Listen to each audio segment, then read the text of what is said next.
இயேசு உங்களை நேசிக்கிறார். பிரியமானவர்களை, இந்த நாளில் ஆண்டவர் நம்மளோடு பேசும்படியாய் வேதத்திலிருந்து 2 வசனங்களை வாசித்து ஆண்டவர் நமக்கு கற்றுக் கொடுக்கக்கூடிய காரியத்தை நம் வாழ்க்கையில் அபியாசப்படுத்துகிற காரியங்களை பார்ப்போம். அது நீதிமொழிகளின் புஸ்தகம் 23வது அதிகாரம் 13, 14, 15 வசனங்கள் இப்படியாக சொல்லுகிறது. பிள்ளைகளை தண்டியாமல் விடாதே, அவனை பிரம்பினால் அடித்தால் அவன் சாகான். நீ பிரம்பினால் அவனை அடிக்கிறதினால் பாதாளத்துக்கு அவன் ஆத்துமாவை தப்புவிக்கிறாய். என் மகனே, உன் இருதயம் ஞானமுள்ளதாய் இருந்தால் என்னிலே என் இருதயம் மகிழும். உன் உதடுகள் செம்மையானவைகளை பேசினால் என் உள்ளித்திரியங்கள் மகிழும். பிரியமானவர்களே,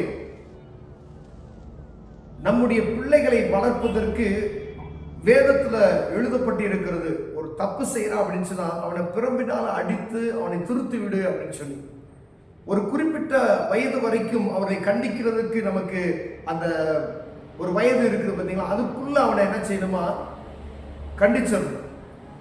வேதம் சொல்லுது, அவனை நீ அடிச்சு அவனை வளர்த்து அப்படின்னு சொன்னா அவன் வாழ்க்கை என்ன செய்யும், மாறும். அவனுடைய ஆத்துமாவை பாதாளத்துக்கு தப்புவிக்கிறாய் என்று வேதம் சொல்லுகிறது. சும்மா எதுக்கெடுத்தால் அடிக்கிறது அப்படி அதுக்கு சொல்லல. பாவங்கள் செய்யாதபடிக்கு, கர்த்தருடைய காரியங்களை கரெக்டா இருக்கும்படிக்கு, அவனை சரியான பாதையில் நடத்துவதற்கு அவனை கண்டிக்கிறது நிமித்தமா அது தவறு அல்ல. அவனை அடிச்சு திட்டாதீங்க. பிள்ளைகளை அநேக பேர் என்ன செய்வோம், எரும மாடு சனியனை பயங்கரமான அந்த காரியங்களை பிள்ளைகளை திட்டுகிறது.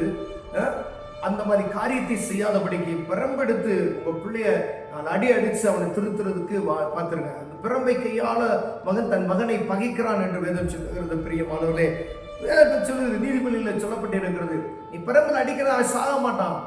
ஏன் அப்படின்னா அவன் ஆத்துமாவை பாதாளத்துக்கு நீ என்ன செய்யற, தப்பு வைக்கிற. அப்ப அந்த தவறை செஞ்சா நீ நரகத்துக்கு போயிடுவ. அந்த தவறை செய்யாதபடிக்கு அவனை தப்பு, இந்த காரியத்தை செய்யக்கூடாது மகனே அப்படின்னு சொல்லி கண்டிக்க வேண்டிய இந்த நாட்களுக்குள்ள கண்டிக்க முடியுது. ஒரு குறிப்பிட்ட நேரத்துக்கு போனா கண்டிக்க முடியாது. தோலுக்கு மேல வளர்ந்துட்டாங்கன்னா பிள்ளையை அடிக்கக்கூடாதுன்னு சொல்லுவாங்க பார்த்தீங்களா. அப்ப அந்த குறிப்பிட்ட நாளுக்கு முன்பதாய், அப்ப ஆரம்பத்துல இருந்தே நம்ம கவனிச்சிடும். ஆரம்பத்துல இருந்தே கவனித்து வர பிள்ளைகளே என்ன செஞ்சாங்க, ஒரு குறிப்பிட்ட ஏஜ் காலேஜுக்கு போனதோ அவங்க என்ன செஞ்சாங்க, வழி மாறி போகிறார்கள். பரிசுத்த ஆவியானவரை அவர் ஆட்கொண்டு விட்டார்னா, ஆண்டவரை அவர்கள் பற்றி கொண்டுட்டார். ஆண்டவர் அவங்க காலேஜுக்கு போகும்போது என்ன செய்வாரு, பற்றிக் கொள்வார். ஒருவேளை ஒரு சில வாலிபர்கள் அந்த சின்ன பிள்ளைகளை நம்ம கண்ட்ரோல் பண்ண முடியாம விடும்பொழுது அவர்கள் என்ன செய்வாங்க, உலகப்பிரமான காரியத்துக்குள்ள அவளை இழுத்துட்டு போயிடுவாங்க பிசாசானவன். அப்ப கண்டிக்க வேண்டிய நேரத்துல பிள்ளைகளுக்கு பாசம் கொடுக்கிறது தப்பு இல்லை.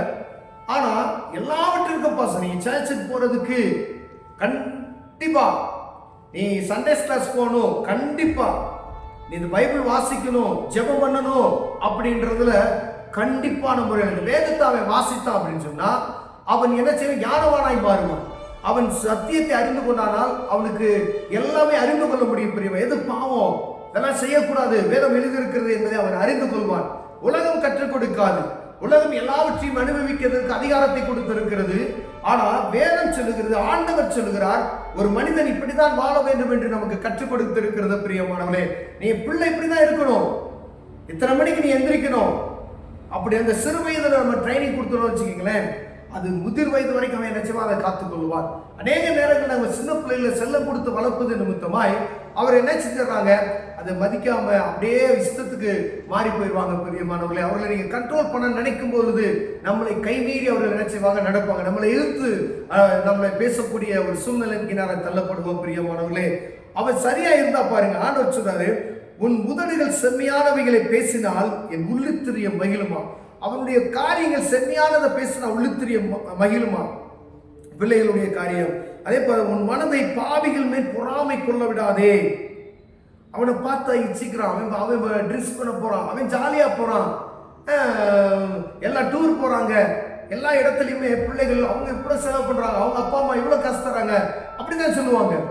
ஆனா நம்ம அந்த ஆரம்பத்துல ஹாஸ்டலுக்கு போற பிள்ளைகளை பார்த்தீங்கன்னா காலையில் 5 மணிக்கு எந்திரிக்கணும், அவங்களுக்கு ஒரு டைம் டேபிள் கொடுத்து கரெக்டான முறையில் அவங்களை வழி நடத்துறாங்க பார்த்தீங்களா. அந்த சிஸ்டம் வீட்டில் இருக்கணும். நம்ம காலையில் ஏறி எந்திரிச்சு பிள்ளைகளை சரியான நேரத்துக்கு பரப்பட வச்சு அனுப்பணும், அதை பற்றி கொள்வாங்க. நீ காலையில் எந்திரி எல்லாத்தையும் எழுப்பி விட்டு ஜெபம் பண்ணு, பைபிள் வாசி, டீ கொடுங்க, அப்படி அந்த ஒரு ரெகுலரா நம்ம அதை செய்ய பழக்கி விட்டோம்னா அவன் முதிர் வயது வரைக்கும் அதை கடைபிடிப்பான். பிரியமானவர்களே, நம்ம என்னதான் ஒரு குறிப்பிட்ட காலத்துக்கு அப்புறம் நம்ம ட்ரெயின் பண்ணாலும் அவன் ப்ரேயர் பண்றதுக்கு அவனை கஷ்டப்படுத்த வேண்டியதா இருக்கு, ஜெபம் பண்ண வைப்பதற்கு கஷ்டமா இருக்கிறது. இந்த போகாத இடத்துக்கு போகாத, துன்மார்க்கமான நண்பர்களோட சேராதவன் கேட்க மாட்டாங்க. அப்ப அந்த வயது இருக்கும் பொழுதே ஒரு சின்ன பிள்ளைகளா இருக்காங்க அப்படின்னு வச்சுக்கலாம், அவங்களுக்கு இப்ப இருந்து நீங்க ட்ரைனிங் கொடுத்துங்க. இல்ல என் பிள்ளைக்கு செல்லும், அப்படியே செல்லம் கொடுத்துதான் வளர்க்கணும் அப்படின்ட்டு எல்லாம் நீங்க எக்ஸ்ட்ரா ஆக்டிவிட்டிஸ் சொல்லக்கூடிய எல்லா காரியத்துக்கும் முதலிடத்தை கொடுத்து விட்டு ஆண்டவருக்கு கொடுக்க வேண்டிய நேரத்தை அவனுக்கு காண்பிக்காதபடிக்கு அந்த சரியான நேரத்துக்கு எந்திரிக்கணும், இதை தான் செய்யணும், இதை தான் செய்யக்கூடாதுன்னு சொல்லாம விட்டுட்டீங்கன்னா ஒரு குறிப்பிட்ட நாளுக்கு அப்புறம் அவன்கிட்ட நம்ம போராட வேண்டியது இருக்கும். நம்ம ஜீவனை கொடுக்க வேண்டியது, அவனை போராடணும். நமக்கு மன உளைச்சலை உண்டாக்கி விடுவார்கள். பிரியமானவர்களே, அது பாருங்க, அந்த பிள்ளைகளுக்கு என்ன ஆண்டவர் சொல்றாரு, உன் மனதை பாவிகள் மேல் பொறாமைக்குள்ளாத. ஐயோ அவன் செய்யறானே, அவங்க அப்பா அம்மாலாம் அனுப்புறாங்களே, வெளியே டூர் அனுப்புறாங்களே, அந்த காரியத்தை அந்த இச்சிக்காதே அப்படின்னு சொல்றாரு. அவனை பார்த்து நீ பொறாமைக்குள்ளாத, நீ நாடோறும் கர்த்தருக்கு பயந்து நடந்துரு அப்படின்னு சொல்றாரு. அது அற்புதமாய் இவனை நடத்துவார் ஆண்டவர். அதை பார்த்து பொறாம கொள்ளாத. உன் ஃப்ரெண்ட்ஸ் எல்லாம் சுத்த போறாங்க, பொறாம கொள்ளாத. என் ஃப்ரெண்ட்ஸுக்கு ஏகப்பட்ட பாக்கெட் மணி கொடுக்குறாங்க, பொறாம கொள்ளாத. என் ஃப்ரெண்ட்ஸ் ஃப்ரீயா இருக்கிறாங்க, அவங்க அப்பா அம்மா கேர் பண்ணவே அவனுக்கு எந்த ஃப்ரீடமா இருக்காங்க, பொறாமை கொள்ளாதே. உனக்கு எங்க கடினமாய் உன்னை நடத்தப்படுகிறாரோ நீ என்ன செய்வ, பிற்காலத்துல நீ ஆண்டவர் ஆசீர்வாதமாய் மாற்றுவார்.